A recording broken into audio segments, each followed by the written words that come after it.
বীরভূমে প্রশাসনিক বৈঠকের আড়ালে ফের রাজনৈতিক উত্তাপ। অনুব্রত মণ্ডল সভায় উপস্থিত বিএলওদেরকে ডেকে তাদের কাজের অগ্রগতি খতিয়ে দেখেন।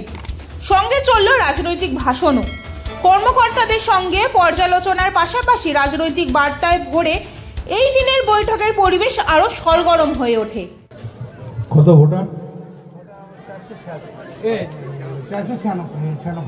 কত ফর্ম ফিল আপ করেছেন? হয়ে গেছে, রিসিভ হয়ে গেছে, সবাই রিসিভ বাড়িতে বাড়িতে পৌঁছে দিয়েছেন। বলেছেন রিসিভের কাগজটা যত্ন করে রাখতে, যেমন ঘরের দলিল রাখে। বিয়ালো টুডের বলছি, এই পর্বটা পেরিয়ে গেলে যারা 18 বছরের ভোটার আছে তাদের 6 নম্বর ফর্মটা ফিল আপ করে দেবেন।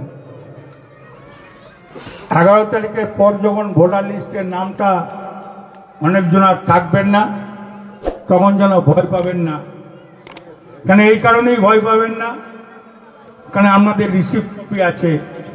যা লড়াই করার আমরা লড়াই করব, সে নিয়ে আমাদেরকে চিন্তা করতে হবে না।